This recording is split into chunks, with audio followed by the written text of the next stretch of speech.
Hey everyone, welcome to Worship Tutorials. I'm Bradford. Thanks for checking out this video. I am going to be discussing the tuning that I would strongly suggest and encourage and plead with all acoustic guitar players to use.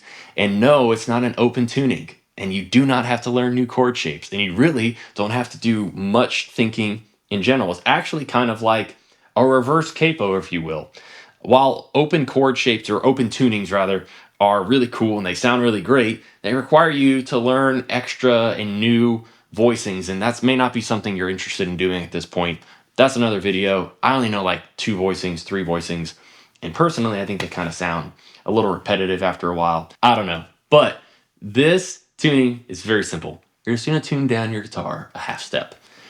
E flat, A flat, D flat, G flat, B flat, and E flat. That's it. You're just gonna tune it down a half step. Now, why would we do this?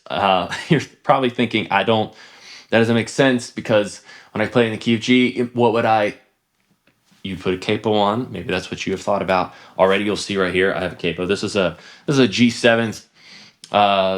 You know what? I think this is Performance 3. I think they're only on 3. And it has what I believe they call adaptive radius technology. I can't remember offhand. I wasn't even planning on mentioning that, but it kind of just happened. Basically, it moves around so that when you put the capo on, it adapts to the radius of your fretboard a little bit better than just like any other capo that's just like a piece of metal with some rubber on it. That's really helpful.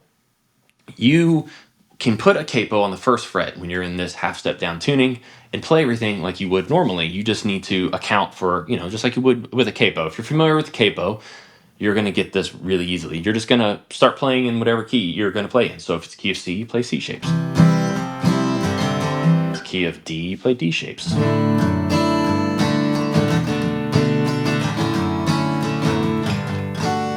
Now, why? Who cares? Like, the magic here is not this part.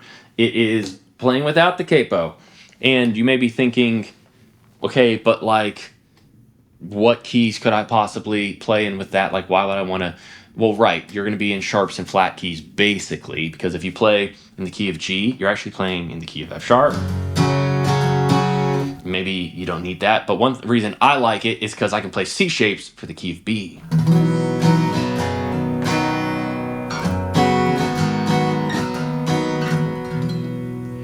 I really like that, but otherwise, if I was trying to capo to play in the key of B, which I'm just not going to play bar chords on acoustic, that kind of just doesn't sound right to me. You have to capo on the 4th fret. So in this case, it'd have to be the 5th fret, but it's still going to sound pretty much the same. The timbre, of course, does change a little bit at this point, but not much.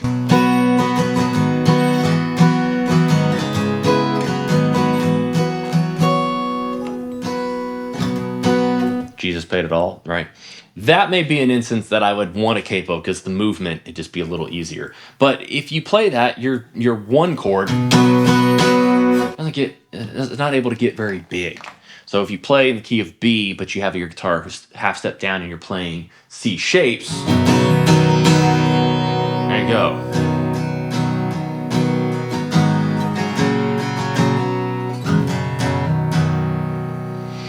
Typically, in order to play in B or even in F sharp, depending on how you want to go about it, you just have to start capoing up too high, and I personally don't like that. So what I would suggest is tune your guitar down half step and just kind of take some time to kind of figure out what's what if you need it. For me, the theory that I know makes it a little easier, a little quicker, right? But you just need to take a little bit of time and kind of think through that. And as you're prepping for the weekend, if you leave your acoustic half step down, as you're prepping, you'll figure it out pretty quickly. And of course, if you want to, like I just showed, typically key of B, you'd capo in the 4th fret, and you play G shapes there. You could capo in the 2nd fret and play A shapes if you want. But in this case, you play C shapes and you don't have to capo anything. But you could still capo on the 5th fret. You would have to go up 1 more fret in this instance. And you could still get that kind of sound if you wanted to do, especially like for Jesus Paid It All. I find that movement, like I said, it's necessary. But it's just an easy way to kind of get things and make things a little more flexible for you. That way you don't have to go and capo all the way up to get something and play. You could play an F sharp with the capo on the 2nd fret, but then to me, that's E shapes, and like, that's okay, but on acoustic, that's not my favorite. And if you wanted to play D shaped, then you have to capo on the 4th fret. And at that point, that's when I'm also kind of like, I'd prefer not to capo on the 4th fret and above. I like to keep it back a little bit because that's acoustic, and an electric can cover up here a little bit more, and the register is a little different. So just a simple idea: tune your acoustic down a half step and spend some time learning what to do there. You're going to play the same exact chord shapes, you're just going to have to alter how you're doing things. And that's one reason why, if you haven't heard us mention it before, strongly recommend learning the Nashville number system, because then it's not about relearning chords, it's just about executing the chord that correlates to the number of the progression that you hear already or you see on the chart.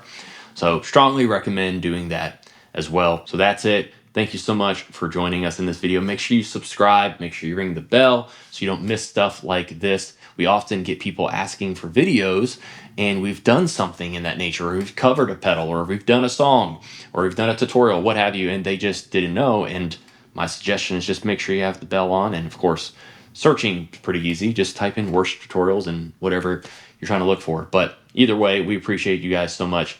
Let us know if this is helpful to you. Maybe you already do this and you just watch this anyways. But either way, if you already do this, leave a comment. Let us know. If you're going to start implementing it, let us know how it's going. We'd love to be able to help you further. Thanks so much.